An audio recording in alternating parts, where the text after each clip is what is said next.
দেশের বায়ু দেশের মাটি গাছ লাগিয়ে করব খাঁটি।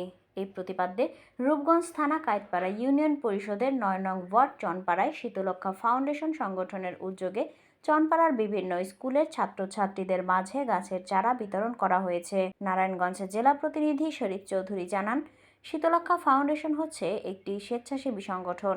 এই সংগঠন তাদের নিজেদের অর্থায়নে বিভিন্ন সামাজিক কর্মকাণ্ড করে থাকেন। কারো রক্তের প্রয়োজন হলে স্বেচ্ছাসেবার রক্তদান, দুস্থ মানুষের পাশে দাঁড়ানো, এলাকার চারপাশের পরিবেশ পরিচ্ছন্ন রাখা, এডিস মশার বংশবিস্তার রোধ করা, বৃক্ষরোপণ কর্মসূচির মতো উন্নয়নমূলক কাজ করে থাকেন।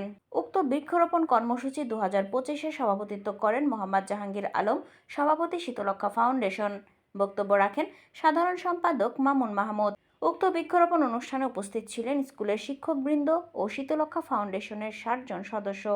সার্বিক সহযোগিতায় ছিলেন অ্যাকশন এইড বাংলাদেশ। আজকে শীতলক্ষা ফাউন্ডেশনের অনেক গুরুত্বপূর্ণ একটি কর্মসূচি তারা পালন করলো। সেটা হচ্ছে যে পরিবেশ বান্ধব যে গাছ, সেই গাছ তারা কচিকাঁচা ছাত্রছাত্রী, মাদ্রাসার ছাত্রছাত্রী এবং কিন্ডারগার্টেনের ছাত্রছাত্রী, প্রাইমারি ছাত্রছাত্রীদের মাঝে তারা বিতরণ করলো। আমরা এই সম্পর্কে জানবো যে শীতলক্ষা ফাউন্ডেশনের ভবিষ্যৎ পরিকল্পনা এবং বিগত দিনে অত্যন্ত প্রশংসনীয় যে কাজগুলা ইতিমধ্যে করেছে তারা, আমরা জেনেছি সেটা। এখন সামনের পরিকল্পনা কি, আজকে তারা কি এই গাছ বিতরণ করে বাচ্চাদের ভিতরে কি উৎসাহ পেলেন আপনারা? আসসালামু আলাইকুম। আজকে আমাদের শীতলক্ষা ফাউন্ডেশনের থেকে বৃক্ষরোপণ কর্মসূচি হয়েছে। সেটাতে আমরা অত্যন্ত আনন্দ বোধ করছি যে বাচ্চাদেরকে আমরা আমাদের পক্ষ থেকে গাছ বিতরণ করতে পেরেছি।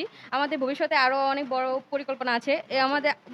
এর আগেও এর আগেও আমরা অনেক কাজ করেছি, আপনারা দেখতে পাচ্ছেন। আজকে বাচ্চাদের মাধ্যমে গাছ বিতরণ করার মাধ্যমে বাচ্চারা অনেক খুশি হয়েছে, আমরা অনেক খুশি হয়েছি।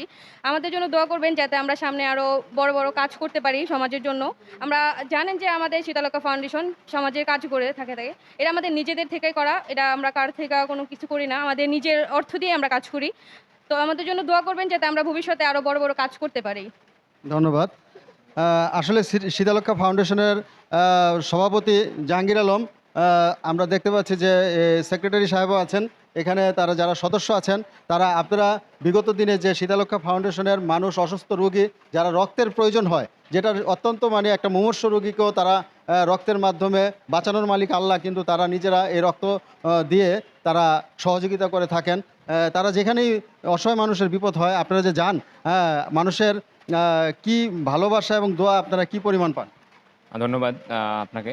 আসলে মানুষের কী পরিমাণ যে ভালোবাসা পায় এটা আসলে আপনার বাসায় প্রকাশ করতে পারে না। ওইদিনকে একজন আমার ফোন দিয়েছিল আপনার মোহাম্মদপুর থেকে, যে তার রক্ত দরকার, এ পজিটিভ। তো কোনো এক মারফতে এ পজিটিভ রক্ত হয়েছে বাও। তারপরে মনে হয় আমার সংগঠনের লোকে গেছে দিতে। তার মানে তার যে খুশির যে একটা অনুভূতিটা আসলে বাসায় প্রকাশ করা যায় না। মাঝে মাঝে এরকমই মনে হয়, সব খুশির তো আর বাসা প্রকাশ করা যায় না। তো একমাত্র বাস্তবিক না দেখলেও খুশিটা করা যায় না, অনুভব করা যায় না।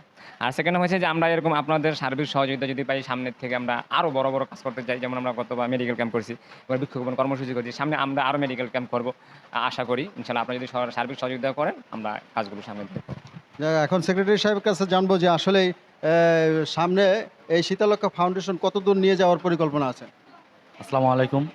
আমাদের শীতলক্ষা ফাউন্ডেশন যে আমরা বিগত দিনে অনেক কাজ করছি, আপনারা ইতিমধ্যে দেখেছেন যে একটা মেডিকেল ক্যাম্প করছিলাম 2000 লোকের ফ্রি চিকিৎসা। তারপর যে মডেল একাডেমির সামনে একটা ময়লার স্তর ছিল, আমরা ওইটা শীতলক্ষা ফাউন্ডেশনের পক্ষ থেকে আমরা ওটা পরিষ্কার করছি। এখন আপনারা গেলে দেখতে পাবেন মাঠটা খুবই পরিষ্কার পরিচ্ছন্ন, বাচ্চাদের খেলার জন্য উপযোগী। আমরা এইভাবেই সামাজিক বিভিন্ন কাজ করি। আমাদের সংগঠন থেকে এমনও দেওয়া আছে যে রক্ত লাগবো, আমরা ফরিদপুরকে রক্ত দিয়েছি আমাদের সংগঠন থেকে, যে রক্তের খুবই প্রয়োজন ছিল। তো আমাদের একটা ফোন আছে, পরে আমরা ফরিদপুরকে রক্ত দিয়েছি। হ্যাঁ, নিজের অর্থ দিয়া, ওই লোকের থেকে আমরা কোনো প্রকার টাকা পয়সা নেই, বাকি কোনো করি নাই, আমাদের নিজের অর্থ দিয়ে আমরা রক্ত দিয়েছিলাম। আমরা চেতাছি যে সামনে যে নদী মাতৃক যে নদী দূষিত হইতেছে বিভিন্ন কলকারখানার মাধ্যমে, হ্যাঁ, বিভিন্ন ড্রেনের মাধ্যমে নদী দূষিত হয়েছে। পরবর্তীতে কার্যক্রম আমরা এই নদী নিয়ে কাজ করতে চেতেছি, যদি আপনারা পাশে থাকেন। চমৎকার একটি উক্তি পেলাম, চমৎকার একটি পরিকল্পনা পেলাম। সেটা হচ্ছে নদী আসলেই নদীর পানি শুকনো মৌসুমে এতটা দুর্গন্ধময় হয়, সেখানে মাছ তো দূরের কথা, মানুষ বসবাস করতে পারে না। হ্যাঁ, আমরা কোনো দেশি মাছ পাই না। এটা অত্যন্ত জাতীয় একটা উদ্যোগের মতো একটা কাজ। এটা যদি করে সত্যই শীতলক্ষ্যা ফাউন্ডেশন প্রশংসা পাওয়ার যোগ্য।